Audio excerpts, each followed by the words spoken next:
Qala Allah Ta'ala fi kitabil mubin a'udzu billahi minasyaitonir rajim bismillahirrahmanirrahim innal ladzina qalu rabbuna Allah tsumma istaqamu tatanazzalu 'alaihimul malaika alla takhafu wa la tahzanu wa basiru bil jannati allati kuntum tu'adun.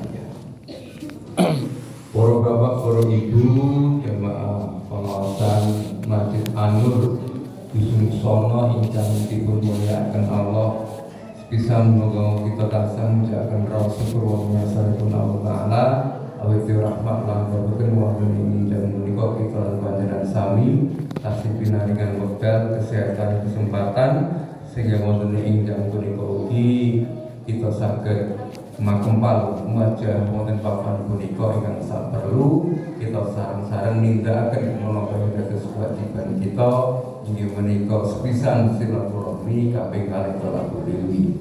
Mugi-mugi tindakipun panjenengan sami wonten ing papan punika saestu saged dipun dados amal saleh ingkang dipun tampi saking asalipun. Salawat salam kita aturaken dumateng junjungan kita Nabi Agung Muhammad sallallahu alaihi wasallam, dumateng keluarganipun, sahabatipun lan umatipun ingkang setya ngantos akhir zaman. Mugi-mugi termasuk pitoran panjenengan sami. Amin ya rabbal alamin. Para bapak, para ibu yang telah saya hormati, kula pun tanglet niki kinten-kinten ngagem basa napa campur. Campur lah niku yen ngapunten pranata dicara ngagem basa Jawa nggih kula bukaane ngagem basa Jawa ngoten nggih. Nah, kanyata warga mriki niku kathah pendatang, mila pun campur mawon basanipun. Ngaten nggih Pak, nggih. Yen ngapunten menawi saged pun maju malih Pak, monggo. Kula wau badhe sowan mriki kados wonten kira-kira langkung 300 tahun mriki Pak. Mungkin lak mboten amat repot. Maju aja Pak, maju. Silakan maju atau geser maju. Yang di luar kalau mau masuk masih bisa kosong. Alhamdulillah jamaahnya banyak niki kula esuk nggih saking subuh wonten ing Minomartani rumiyin ngantos surup nembe tindak mriki sowan mriki. Alhamdulillah niki mangke dalu hasil lanjut dalu. Sampun Bapak Ibu. Nggih. Bapak Ibu yang dimuliakan Allah Subhanahu wa taala. Ketika Bapak Ibu hadir di tempat ini, kemudian Bapak Ibu semua itu saya tanya, Pak, Bu, jenengan itu pengen masuk surga atau tidak? Jawabannya gimana Pak? Pasti pengen. Setiap manusia kalau ditanya pengen masuk surga, pasti jawabannya pengen. Sekarang umpama yang ngaji di sini itu bukan jenengan. Yang ngaji di sini saya ganti orangnya ganti bukan jenengan. Siapa yang ngaji itu? Yang ngaji itu mereka itu adalah orang yang kerjaannya 1 merampok, 2 korupsi, 3 judi online dan offline. Onten yang keempat itu berzina. Gawe berzina. Molimo ada semua. Kemudian saya tanya, Pak, Bu, jenengan itu yang pekerjaannya yang merampok, ya korupsi, ya mencuri, ya judi, ya berzina. Kalau mereka itu saya tanya, kira-kira kalau saya tanya, Pak, Bu, jenengan itu kerjaannya mau 5 pengen masuk surga atau tidak? Jawabannya berikut Pak. Pengen. Gimana betul? Enggak. Kamu kenapa ditanya begitu pengen masuk surga? Padahal kerjaannya apa tadi? Molimo, ya merampok, ya nyuri, ya zina, ya judi, ya korupsi.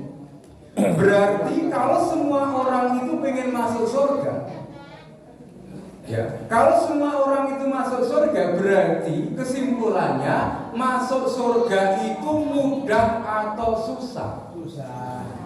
Angel nopo gampil? Gampil nopo angel? Angel nopo susah? Susah. Ya angel ya su. Berarti angel Pak ya?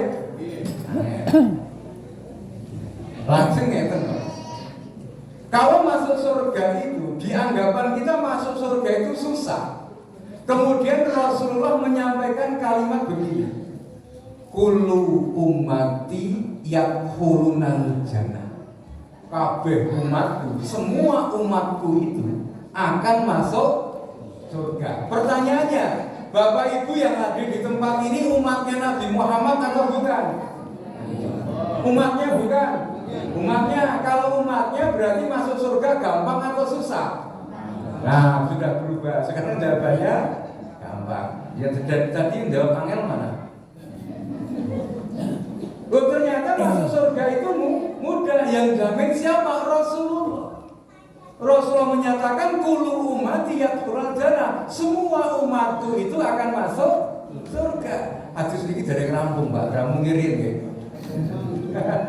Kullu ummati yadkhulul jannah. Semua umatku itu akan masuk surga illa man aba, kecuali yang tidak mau.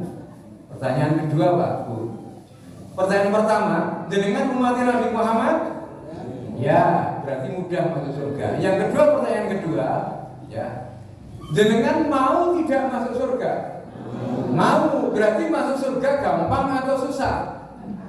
Nah, gampang. Alhamdulillah. Keluar menurut jawaban, masuk surga itu mudah. Itu kenapa? Karena materi saya pagi ini judulnya mudahnya masuk surga. Masuk surga itu mudah. Masuk surga itu mudah. Masuk surga itu hanya seperti orang yang mudik. Ada yang mudik Bapak Ibu? Oh, tanggal Pak Ramdan dari Kediri, Pak Agus dari Sawangan, Pak Jenengan Ciamis, Asmanipun Pak Yaya, ya Pak Yaya, dari sana, dari Jawa Barat. Ada Pak Asep, Pak Yaya, ya. Mudik, Pak Yaya ketika mudik di Ciamis senang tidak Bapak? Wah, senang kok begini. Saking senangnya, senang banget mudik. Mudiknya mudah atau susah? Gampang, asal apa? Asal ada wah, pasti bisa mudik, semua terpenuhi. Ketika Pak Yaya pulang, mau ketemu siapa? Keluarga. Bapak Ibu masih ada? Masih, alhamdulillah masih ada. Berarti orang yang mudik itu adalah orang yang pengen melihat tanah kelahiran. Nah, yang pertama, yang kedua, pengen ketemu siapa?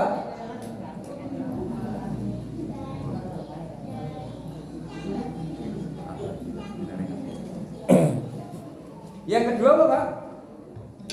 Sampai mana tadi lupa sampai. Yang pertama orang mudik itu pengen melihat tanah kelahiran. Yang kedua pengen ketemu keluarga atau orang yang melahirkan. Hanya seperti itu Bapak. Kenapa orang masuk surga itu seperti orang yang mudik? Karena apa? Karena nenek moyang kita, kakek moyang kita siapa? Nabi Adam itu ketika diciptakan Allah tinggalnya di mana? Di surga. Ke tanah kelahiran nenek moyang kita, simbah kita, Nabi Adam lahirnya di mana? Di surga. Maka Allah menyampaikan uskunu anta wa zaujaka fil jannah.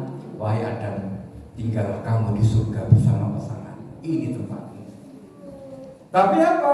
Allah pesan, wahai Adam, wala taqraba hadza sajarah. Aku pesan wahai Adam, sebebas-bebas kamu di surga, kamu nikmati di surga. Pesanku satu wahai Adam, apa? Wala taqraba hadza sajarah. Jangan pernah kau dekati itu buah khuldi. Kenyataannya bagaimana Bapak Ibu? Tidak hanya mendekati, perintahnya, larangannya jangan kau dekati. Tapi Nabi Adam apa? Ngicipi, makan. Memakan buah khuldi, dimakan. Karena satu dosa itu, Karena satu dosa itu, maka Allah menetapkan, wahai Adam, sudah aku ingatkan jangan kau dekati, malah kamu makan. Gara-gara satu kesalahan ini, maka Adam, kamu sekarang keluar dari surga, kamu pindah ke dunia, lanjutkan perjuangan di dunia, lanjutkan tugasmu di dunia menjadi khalifah. Gara-gara satu dosa, Nabi Adam dikeluarkan dari surga. Pertanyaannya Bapak Ibu, kalau Nabi Adam saja melakukan satu kesalahan dikeluarkan dari surga, pertanyaannya, kita dosanya satu atau dua? Saya ulang, Pak. Nabi Adam satu dosa dikeluarkan dari surga. Kita dosanya pengen masuk surga. Nyambung nggak kira? Berarti pertanyaannya, masuk surga itu gampang atau susah? Susah. Nah, Sekarang susah. jadi susah lagi sekarang. Ini memang saya bolak-balik. Saat bolak-balik nanti akan ketemu. Di akhirnya nanti akan ketemu. Oh ternyata masuk surga itu mudah. Kita terus. Orang masuk surga itu seperti hanya orang yang pulang. Yang ngapunten. Ini nanti. Ini enggak ada mic itu Pak ya. Enggak ada mic yang wireless. Mic pakai itu aja. Itu pakai itu. Atau gini. Soalnya sama. Itu yang pakai wireless yang sana. Itu yang bisa nyambung sini. Itu pakai soalnya itu. Iya, pakai itu. Karena yang nyambung saya kalau ngaji itu terkadang saya meja panggung saya tinggal kan jalan-jalan untuk interaksi. Enggak apa-apa. Tes. Bisa didengar? Di luar bisa? Bisa nyambung ya? Baik. Bapak Ibu hormati. Orang yang masuk surga itu seperti hanya orang yang pulang. Ketika pulang nyuwun ngapunten, ini nanti Bapak Ibu semua dari Masjid An-Nur ini akan pulang atau tidak? Pulang semua. Ada yang nginep? Ada yang nginep nggak? Oh yang tidak ada masjid, ya pasti nggak pulang, tinggalnya di sini. Nyuwun ngapunten, ketika jenengan pulang dari masjid ini kira-kira Bapak Ibu ketika pulang, ini nanti Bapak Ibu ketika mau pulang melewati jalan atau tidak? Jalan, begitu bubar, ada yang kanan, ada perempatan, ada yang lurus, ada yang kanan, ada yang kiri, betul? Ini bubar, ada yang belok kiri ke timur sana betul? Timur, ketemu pertigaan, ada yang kanan, ada yang lurus. Semua menempuh perjalanan. Ketika sampai di rumah Bapak Ibu, ketika sampai di rumah mau masuk rumah harus lewat apa? Pintu. Pertanyaannya, rumah yang jenengan, dalam yang jenengan wonten pinten pintu, Pak? Tanya. Pak, asmanipun sinten? Pak Wagiman, jenengan kagungan griya, dalamnya wonten pinten, Pak? Super, Pak. Lupa. Kali depan samping. Oh rumahnya ya. Oh dalamnya dua. Yang satu rumah saja. Satu rumah ini jenengan tempati. Yang jenengan tempati ada berapa pintu? Untuk mau masuk rumah harus melewati berapa pintu? Oh 3, depan, samping, belakang. Biasanya kan benar itu. Rumah itu pasti ada pintu depan, pintu samping, pintu belakang. Semua pintu itu menjadi akses untuk bisa masuk rumah. Kemudian yang kedua, Bapak, setiap rumah pasti punya pintu utama, betul? Pintu utama itu letaknya di depan, samping atau belakang? Depan. Letaknya di depan itu di tengah atau di samping? Di tengah. Ini catat Bapak Ibu, catat. Rumah itu ada pintu utama, letaknya di depan, ya, dan di tengah. Ini suatu saat nanti akan kita bahas. Nak dundang meneh, Pak. Nak dundang meneh nanti akan kita bahas apa? Membahas satu pintu ini, Pak. Pintu utama, pintu di depan, dan letaknya di tengah. Pun selesai. Ketika ibu berjalan sampai di rumah, berdiri depan pintu, sudah bisa masuk? Kenapa? Belum diketuk. Pintunya tertutup. kunci. Berarti kita butuh kunci. Kuncinya diambil, masukkan di slot, lek, buka, gagangnya turunkan, dorong, pintu kebuka, baru kita bisa masuk. Orang masuk surga itu hanya itu, Bapak Ibu. Jadi orang masuk surga itu syaratnya hanya 3. 1, harus tahu jalan menuju surga. Yang kedua, harus tahu pintu sebelum kunci. Lewat apa tadi? Pintu. Yang ketiga, harus punya kunci. Nah, ini saya senangi begini, Pak, bisa menyimpulkan sendiri. Saya kasih pengantar, Bapak Ibu menyimpulkan sendiri. Berarti nyambung. Masuk surga tadi syaratnya apa, Pak? 1, harus tahu jalan. Yang kedua, pintu. Yang ketiga, harus punya kunci. Nah, pagi ini saya akan menyampaikan bab yakni jalan menuju surga.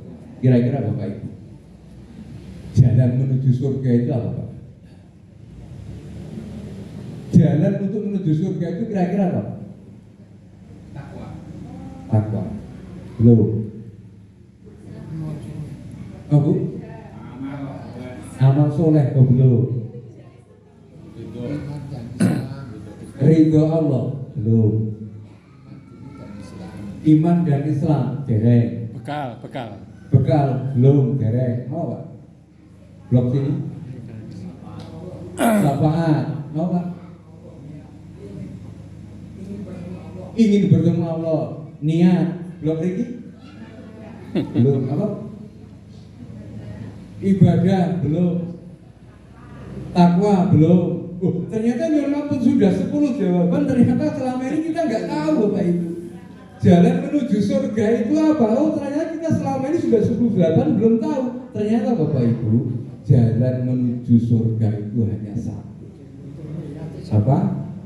Ilmu. Jalan menuju surga itu hanya ilmu. Bagaimana kita mau beribadah kalau tidak tahu ilmunya? Jangan mau sholat, kalau tidak tahu ilmunya sholat bagaimana? Gak bisa. Bagaimana kita mau haji kalau kita tidak tahu ilmu haji? Bagaimana kita mau sedekah kalau kita tidak sedekah? Oh, ini halal, ini haram. Kalau kita tidak tahu ilmunya, kita tidak bisa. Maka jalan menuju surga itu adalah ilmu, tolabul ilmi, ngaji, Bapak Ibu. Berarti kalau kita itu sekarang berkumpul di Masjid An-Nur ini, kita bertolabul ini, kita ngaji, sebetulnya kita ini sedang apa? Sedang meniti jalan menuju surga. Jadi kerai panjenengan sami niku sakniki Pak Bonyon Pangemuten jenengan niku gaweane pendaki Nogor ngaji, ngaji niku napa berarti awake pancen apa? Pancen kita ini baru meniti jalan menuju surga. Maka Rasulullah mengatakan, man salaka thariqan yaltalbisu fihi ilman sahalallahu lahu thariqan ilal jannah. Sinten kemawon siapapun orang yang keluar dari rumahnya menempuh perjalanan untuk apa? Yaltalbisu fihi ilman, keluar rumahnya itu dalam rangka mencari ilmu, sahalallahu lahu thariqan ilal jannah, maka sungguh orang itu apa? Akan dimudahkan jalan menuju surga. Jelas Bapak Ibu. Jadi orang yang ngaji sekarang ini, kita ngaji ini betul-betul apa? Kita itu menuju surga. Kita semua menuju surga. Berarti yang ngapunten Pak, kalau jalan menuju surga itu adalah ngaji, tolabul ilmi, berarti besok yang masuk surga itu sedikit atau banyak Bapak Ibu? Besok yang masuk surga, kalau jalan menuju surga itu adalah ngaji, berarti yang masuk surga itu besok sedikit atau banyak? Banyak atau sedikit? Kalau sedikit itu dari dusun sono diwakili pinter? Pinter Pak? Buduko pun buduko. Oh, terjadi. Ya Pak Takmir lah Pak Takmir. Kita jamaah jenengan ini kita besok sing ngajeng mlebu swarga sithik nomor kata. Kata.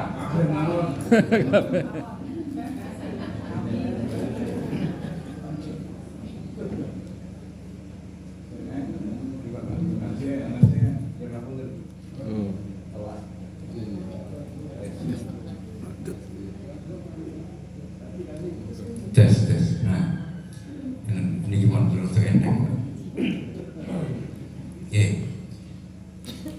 Kalau yang masuk surga itu sedikit, kira-kira dari masjid ini diwakili berapa Pak? Kabeh yang hadir apa kabeh warga?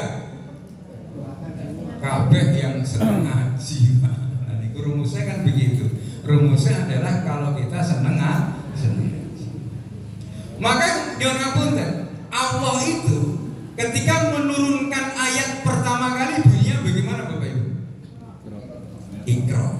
Artinya apa? Bacalah berarti disuruh apa? Belajar. Jadi ketika Allah memerintahkan itu pertama kali bukan iqamis shalah, ayo hambaku sholat, tidak. Itamu zakat, ayo zakat, tidak. Hijul bait, ayo haji, tidak. Tapi apa? Suruh iqra. Ayat pertama kali itu perintahnya suruh iqra, suruh belajar. Kenapa? Karena orang yang belajar, yang menuntut ilmu itu, ya, maka Imam Ahmad bin Hanbal mengatakan, al-ilmu layak diluhu saibun. Orang yang mencari ilmu itu, orang yang tolabul ilmi, orang yang ngaji, itu apa? Layak diluhu saibun. Dia mendapatkan pahala yang tidak ada tandingannya. Maka Imam Syafi'i pun mengatakan, wa man arada dunya fa bil ilmi, wa man arada akhirah fa bil ilmi, wa man arada huma fa bil ilmi. Sapa pengin sukses dunia ning nganggo ilmu, pengin sukses akhirat ning nganggo ilmu, pengin sukses loro-loro ning nganggo ilmu. Pengen sukses dunianya pakai ilmu semua, akhir pakai ilmu. Pengen sukses dunia akhirat juga menggunakan ilmu. Maka orang-orang yang mencari ilmu itu mereka tidak akan pernah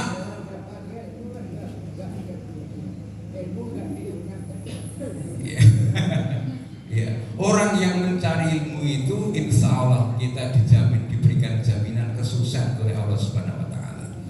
Kenapa Pak? Karena masuk surga itu modalnya ilmu. Berarti kira-kira nanti yang masuk surga itu nanti sedikit atau banyak tadi Pak? Jangan jawab. Sedikit. Kalau sedikit maka Rasulullah pun menyampaikan di dalam satu hadisnya, Rasulullah itu menyampaikan, ya, Rasulullah membagi menjadi 4 golongan manusia yang berkaitan dengan ilmu. Di antaranya Rasul menyampaikan, innamad dunya li arba'ati mafarid.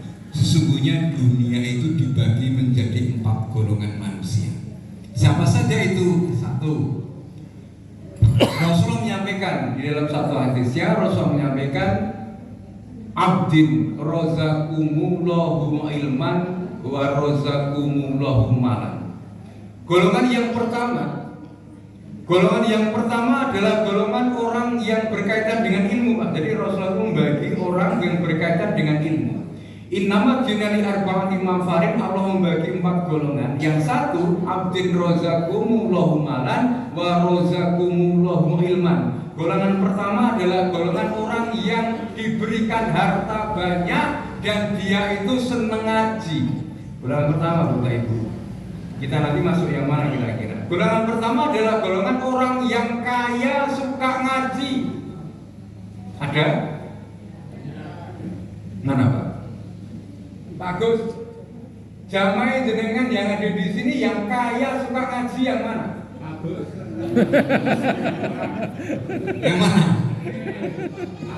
Putih Kak? Oh bagus. Kaya suka ngaji. Masya. Loh 7-7-an. Loh Pak, ibu-ibu ada Bu golongan ini kaya suka ngaji, ada? Ya, yang kaya suka ngaji mana ngacung?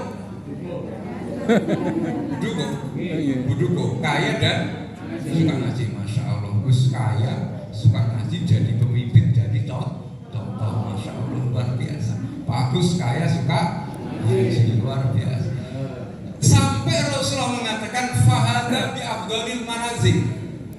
Rasulullah menyampaikan untuk golongan pertama ini adalah golongan sebaik-baik manusia. Siapa? Orang yang kaya suka ngaji. Ini hebat Pak.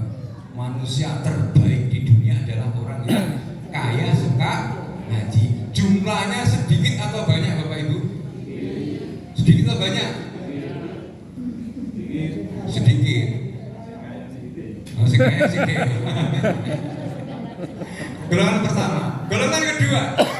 Golongan kedua adalah abdin razaqakumullahu ilman walam yarzuqu malan. Golongan yang kedua adalah golongan orang yang dia itu tidak begitu kaya, miskin tapi suka ngaji. Ada Pak? Ada Pak? Miskin suka ngaji, nggak begitu kaya suka ngaji. Ada? Mana? Kabeh. Mana Pak Duo? Pak Duo.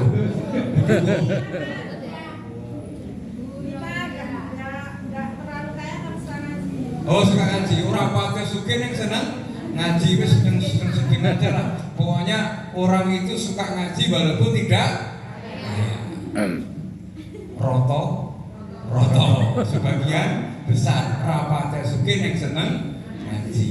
Untuk golongan nomor 2 ini Allah Rasulullah mengatakan fahadha masawa. Ini golongan kedua ini sama dengan siapa? Golongan nomor 1. Kenapa? Biasanya orang itu yang suka ngaji, tidak begitu kaya suka ngaji, maka dia itu akan senang berdoa. Doanya bagaimana? Ya Allah, andaikan aku itu punya kekayaan seperti golongan nomor 1, saya akan ibadah dengan sebaik-baiknya.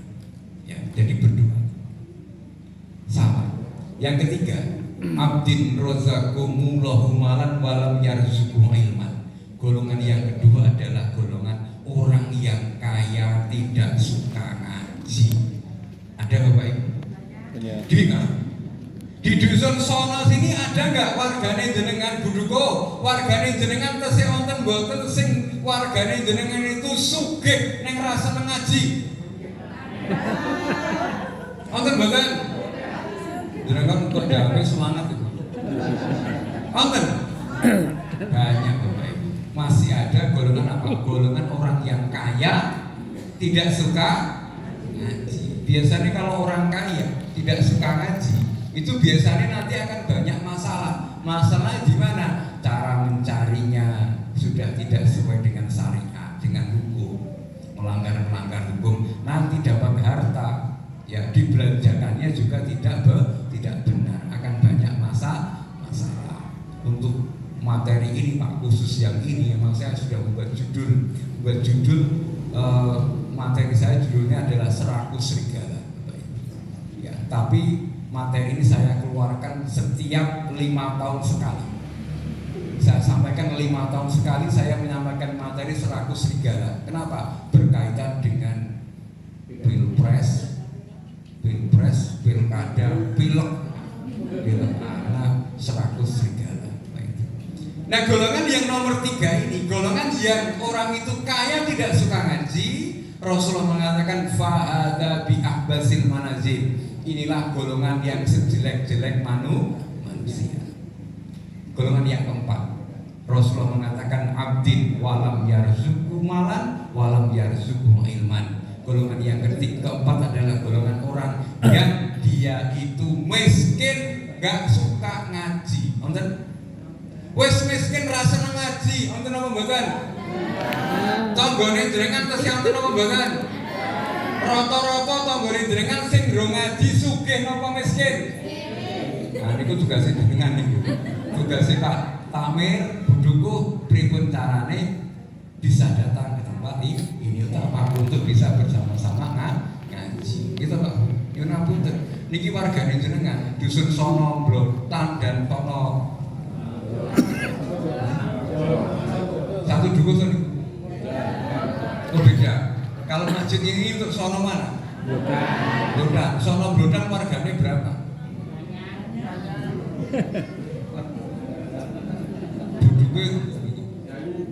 Berapa Pak? Sono Blotan saja warganya berapa? Kira-kira berapa kakak Pak? Pak RT ini budi? Oh di rumah. Berapa Pak kira-kira jamaahnya jenengan? Berapa kakak? Oh jenengan itu Pak. Berapa? Ada 500 kakak?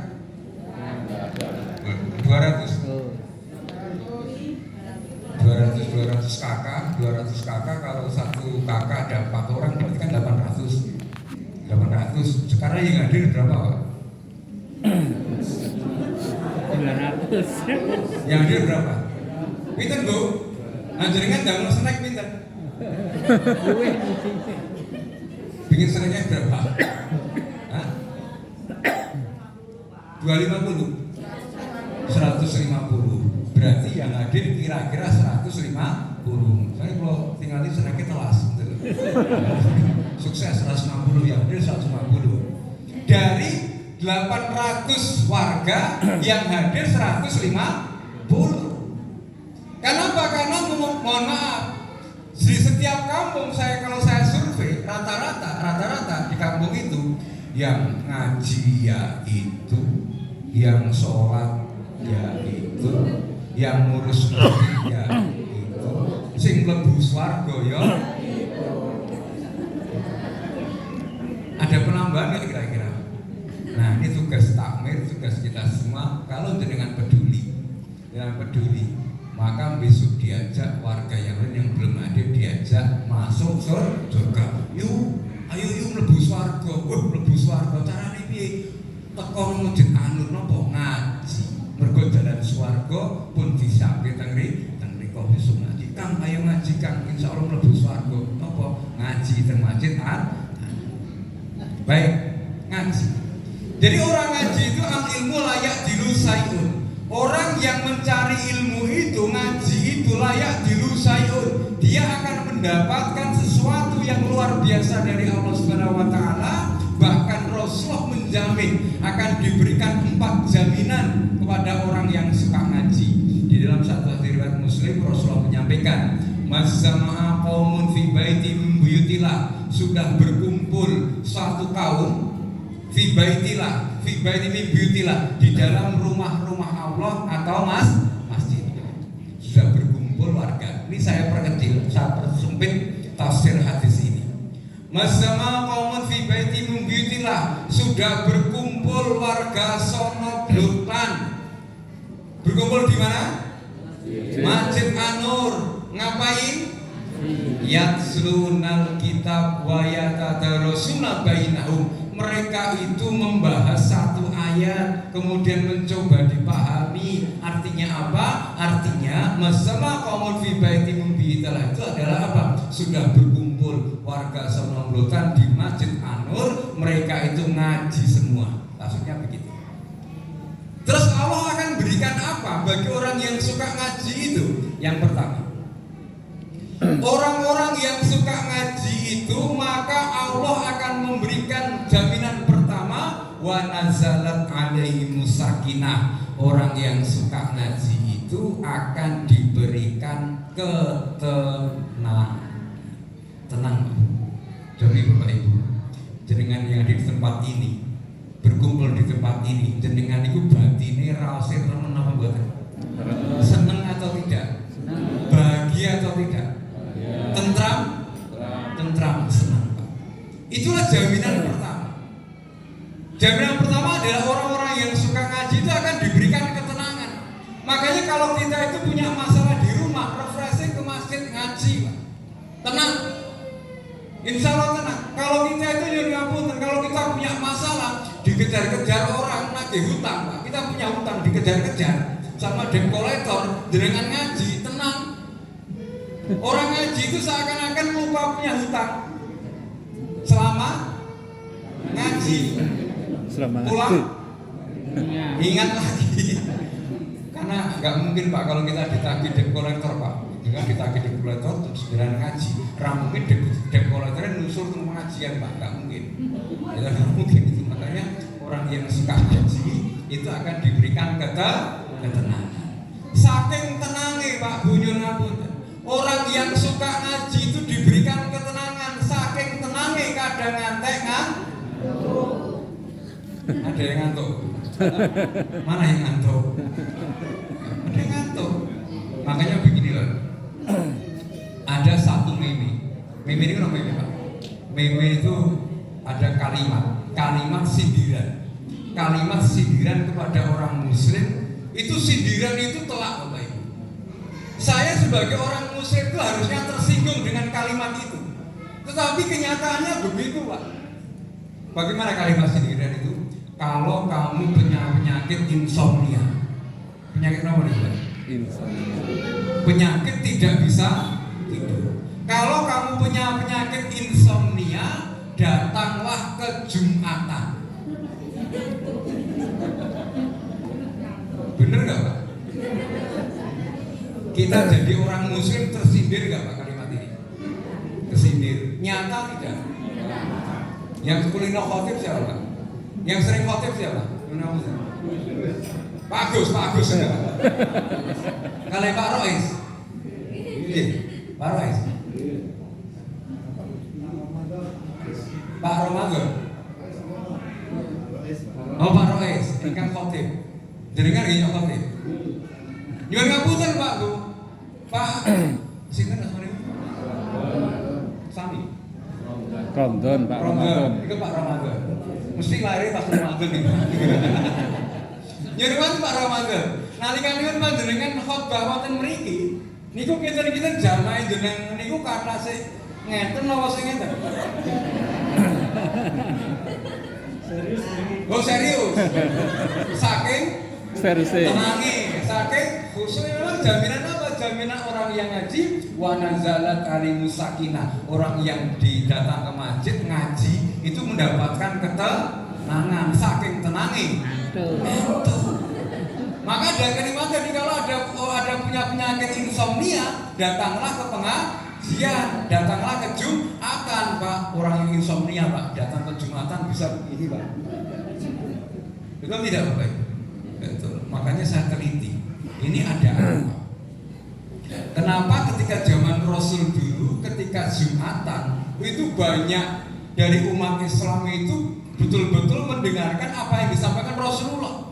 Rasulullah menyampaikan dengan semangat, terkadang sampai mukanya merah. Kenapa sekarang itu ketika khutbah Jumat banyak yang tidur, dumpluk semua? Kenapa yang terjadi? Saya teliti Bapak. Oh ternyata penyebabnya satu. Itu jam 12 istirahat jam 12. Betul? Jam 12. Kita mau Jumatan mandi dulu. Habis mandi makan siang. Begitu masuk anginnya isis kenceng, ditambah AC dingin, angler gak Bapak Ibu? Wah sudah seger, kenyang, anginnya isis, wah enak banget. Gitu. Yang kedua, ini permasalahan yang kedua. Yang ngapunten Pak, mohon maaf sekali lagi. Bagi yang tukang khotib, terkadang yang membuat jamaah itu pada tidur. Karena khotibnya itu membaca Pak. Begitu membaca nanti akan menjadi bahasa yang monoton. Bahasa yang monoton. Boleh nggak membaca? Boleh. Malah justru mending membaca daripada nanti melanggar rukun-rukun khotbah. Bahaya. Saya pernah sholat Jumat di Pakualaman itu, Masjid Agung Pakualaman itu. Di situ saya sholat, ketika khutbah itu menyampaikan, tahu-tahu yang di belakang itu berdiri, langsung bilang apa? Rukunnya kurang. Wah, langsung pucat Pak khotib di sini Pak. Memang ada yang kurang. Karena apa? Karena memang kurang, tertinggal. Daripada nanti tertinggal rukunnya, mending baca. Tapi apa? Ketika baca, akhirnya apa? Jadi monoton. Kalau sudah baca, nyuwun baca di sini, jangan di sini. Itu nanti akan begini, nyuwun kalau baca. Innal hamdalillah nahmaduhu wa nasta'inuhu wa nastaghfiruh wa na'udzu billahi min syururi anfusina wa min sayyiati a'malina. Bahasanya begitu Pak. Seakan-akan diri nabuhan. Ya. Tidur Pak. Tetapi apa? Kemudian saya mencoba untuk merubah itu semua. Akhirnya Pak, kalau saya khutbah bukan saya keminter atau sombong pamer enggak. Saya kalau khutbah Jumat, khutbah Idul Fitri, Idul Adha tidak pernah pakai tag. Kenapa? Saya ingin membangun komunikasi dengan jamaah. Saya nggak pernah pakai tag. Makanya ketika saya nggak pakai tag, maka saya tidak, pandangan saya juga ke jamaah semua. Kalau khutbah Jumat saya begini Pak. Contohnya begini. Innal hamdalillah nahmaduhu wa nasta'inuhu wa nastaghfiruh wa na'udzu billahi min syururi anfusina wa min sayyiati a'malina. Beda nggak Bapak Ibu? Beda. Yang bedakan lagi apa?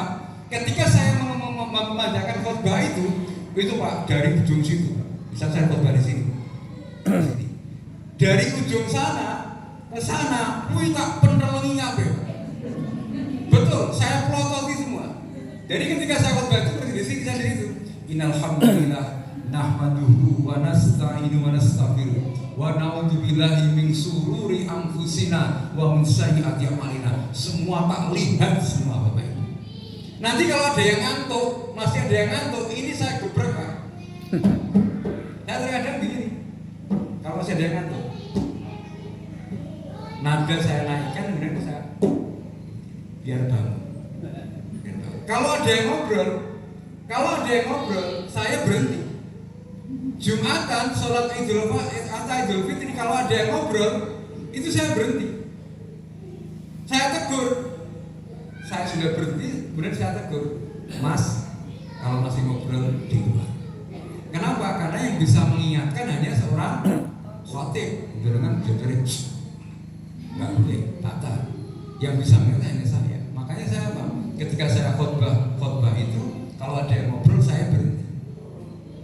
Pasti saya berhenti.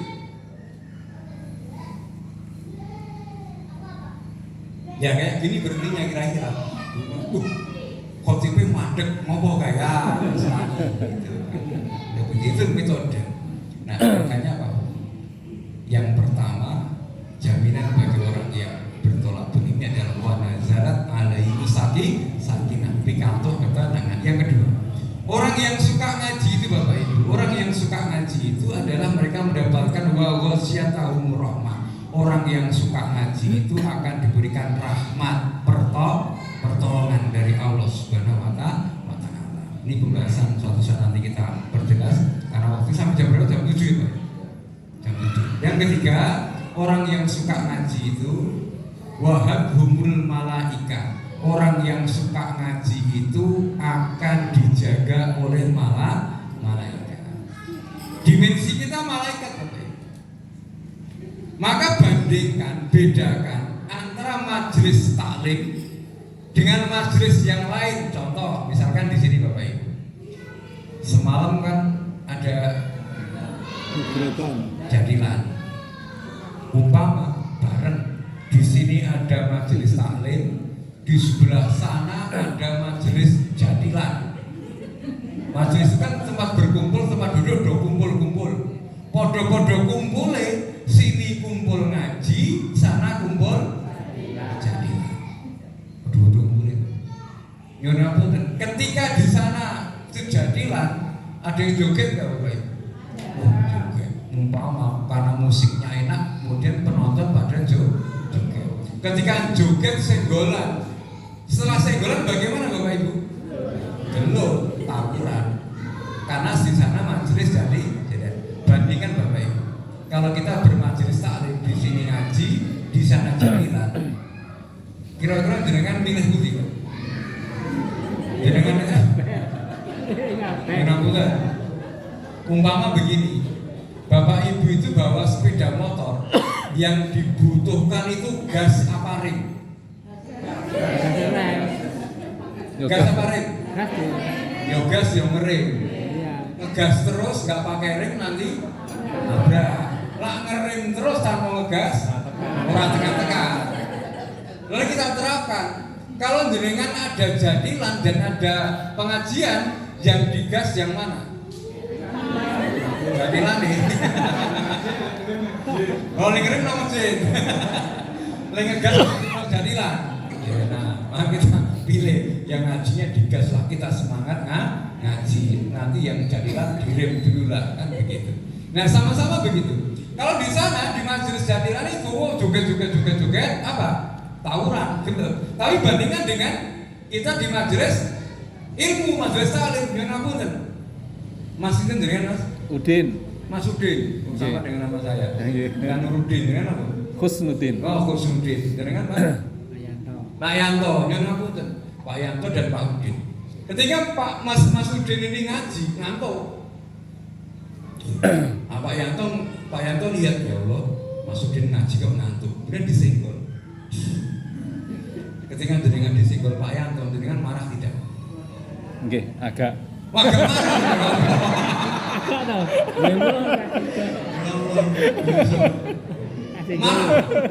Mana? Nggih boten boten. Nyigol. Kalau nyigol keserang. Itu sih kan. Pasti tidak marah, ya kan? Makin numpak pun diimut gitu. Tidak marah. Kenapa? Karena kita di majelis taklim. Majelis taklim ini kenapa? Majelis taklim ini dijaga malah malaikat. Maka majelis taklim ini, majelis ngaji ini menjadi teduh. Maka saya tidak pernah mendengar Bapak Ibu, tidak pernah mendengar ada berita judulnya begini, telah terjadi tawuran antar kelompok pengajian. Pernah Bapak Ibu? Pernah. Ngaji tawuran pernah ada? Enggak ada. Kenapa? Karena majelis taklim itu dijaga malah malaikat. Yang terakhir Bapak Ibu, jaminan orang yang ngaji itu adalah Allah mengatakan, Rasul mengatakan barakallahu fiman indah. Orang yang suka ngaji itu namanya akan disebut-sebut oleh Allah Subhanahu wa taala, dibanggakan di depan malah malaikat. Ini yang paling utama, paling dasar orang yang ngaji. Ketika kita ngaji begini Bapak Ibu, itu seakan-akan Allah mengatakan, wahai malaikat, lihatlah tuh warga sono mblodan do kumpul di Masjid An-Nur, aku bahagia, aku senang wahai malaikat. Karena senang aku bahagia, maka berikanlah yang terbaik buat mereka. Wa yardhu li talibil ilmi, berikan ridho kepada mereka semua wahai malaikat. Dunia HP ini Pak bunyi tapi HP-nya itu yang muncul hanya nama Pak, hanya nama. Kira-kira diangkat nggak? Kontak tidak tersimpan, hanya nomor. Diangkat nggak? Enggak. Bu, kalau HP itu enggak bunyi, hanya nomor yang muncul, diangkat atau tidak? Diangkat tidak? Enggak. Biasanya enggak diangkat. Kecuali dengan sales. Wah, sales diangkat, orderan gitu. Diangkat. Nah, apa maksud saya? Ketika kita datang ke masjid ini untuk kita ngaji, itu seakan-akan kita absen kepada Allah Subhanahu wa taala. Untuk supaya Allah kenal dengan kita. Contoh, ketika Pak Bupati Sleman, Pak Harto itu datang ke tempat ini, kemudian beliau memberikan sambutan, wahai warga Sono Lutan, kalau Bapak Ibu semua pengen hidupnya enak, hidupnya bahagia, tirulah kehidupan Bapak Agus. Ketika Pak Bupati nyebut namanya Pak Agus, berarti Pak Bupati kenal nggak dengan Pak Agus? Nah, suatu saat Pak Agus mau pengembangan usaha NASA ke sana, ke kabupaten, mau ngurus izin. Terus ketemu Pak Bupati, Pak Agus, karena sudah kenal. Pak Agus, untuk apa Pak Agus? Ini saya mau izin begini-begini. Oh sudah, kalau mau izin begitu-begitu, udah nanti ke sana, bilang sudah ketemu saya. Kira-kira dipermudah nggak Bapak Ibu urusannya? Ya. Kita kenal dengan Pak Lurah, urusan mudah atau tidak? Lebih mudah atau tidak? Lebih mudah. Ketemu dengan Pak Camat, urusan di kecamatan lebih mudah tidak? Urusan kita, kalau kita dikenal oleh Allah Subhanahu wa taala, Allah kenal dengan kita, kira-kira urusan kita dipermudah atau tidak? Dipermudah.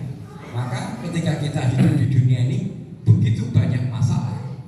Ketika banyak masalah itu biasanya Bapak Ibu, kalau kita sudah mentok masalah begitu banyak, larinya kemana? Baru kemana? Baru ke Allah. Kalau kita kena masalah di awal itu seakan-akan kita mengandalkan kemampuan kita, tak selesaikan diri, tapi tambah masalah, akhirnya mentok, sambatnya kemana? Baru ke Allah. Ketika kita sambat kepada Allah Subhanahu wa taala itu, karena selama ini kita itu tidak pernah dekat, tidak pernah absen pada Allah Subhanahu wa taala, akhirnya Allah tidak kenal kita, tidak mengenal diri kita. Ketika kita berdoa seakan-akan kita baru menelpon Allah. Selama ini kita tidak kenal dengan Allah, kemudian kita menelpon Allah, kita berdoa. Ketika masalah sudah banyak, penuh masalah, baru kita telepon Allah Subhanahu wa taala. Kemudian HP Allah berbunyi, contoh misalkan, HP Allah berbunyi, kring. Allah lihat, iki sopo, ora kenal. Sorry ya. Beda cerita. Kalau kita suka ngaji, kita sholat jamaah, kita silaturahmi, kita baca Quran, kita absen ke Allah Subhanahu wa Ta'ala, Allah kenal kita. Begitu kita masalah, doa pada Allah Subhanahu wa Ta'ala, ternyata apa? Sama tadi HP-nya Pak Udin bunyi kring, yang muncul tulisannya mamaku sayang. Diangkat nggak? Diangkat. Diangkat. Kalau nggak diangkat masalah. Makanya terus diangkat. Sama ketika Allah itu kita doa pada Allah Subhanahu wa Ta'ala, HP-nya seakan-akan HP Allah berbunyi kring, yang muncul sama di situ Pak Agus. Pak Agus nelpon karena sering ngurusi masjid di sini, rajin di sini, jamaah di sini. Allah kenal. Pak Agus. Kenapa Pak Agus? Ya kalau untuk bagi pun ngeten-ngeten. Malaikat wes ACC kirim cair. Itu selesaikan. Kenapa? Karena kita dekat dengan Allah. Karena kita dikenal Allah. Salah satu cara supaya kita dikenal oleh Allah Subhanahu wa Ta'ala adalah sering-seringlah datang ke majelis taklim. Karena majelis taklim ini adalah salah satu jalan menuju surga. Dengan Bapak Ibu bermanfaat karena sudah maaf lewat 9 menit selesai kan Pak? Selesai, maaf, dan insya Allah yang mudah-mudahan kita diberikan oleh Subhanahu wa Ta'ala untuk senantiasa kita selalu datang ke majelis taklim, karena di majelis taklim ya satu ahad berapa kali Pak sini? Oh 18 sekali pengajiannya, alhamdulillah. Ya kita mudah-mudahan diberikan kekuatan dari Subhanahu wa Ta'ala untuk selalu senang datang ke majelis taklim. Tidak hanya di sini mungkin ngajinya, bisa di tempat lain. Yang penting kita itu senang bermajelis taklim, karena majelis taklim itu adalah tempat yang paling bagus ya dari taman surga-nya Allah Subhanahu wa Ta'ala. Ya, jadi masuk surga itu syaratnya 3. Satu apa Bu? Tahu jalan. Yang kedua pintu. Yang ketiga kunci. Nah, hari ini baru kita sampaikan yakni apa? Jalan menuju surga. Masih ada PR pintu dan kunci. Kapan-kapan suatu saat bila diundah kembali, entah kapan, monggo silakan. Yang penting tahu yang pertama jalan menuju surga adalah tholaqul ilmi. Monggo Bapak Ibu kalau peduli dengan tetangganya, peduli dengan warga di sini, maka ajaklah teman-teman, saudara-saudaranya untuk bisa datang ke masjid ini untuk senantiasa bertholaqul ilmi. Demikian mudah-mudahan manfaat. Kita akhiri dengan bacaan alhamdulillah bersama-sama. Alhamdulillahirabbil alamin. Maaf kita akhiri. Subhanakallahumma bihamdika asyhadu an la ilaha illa anta astaghfiruka wa atubu ilaik. Assalamualaikum warahmatullahi wabarakatuh.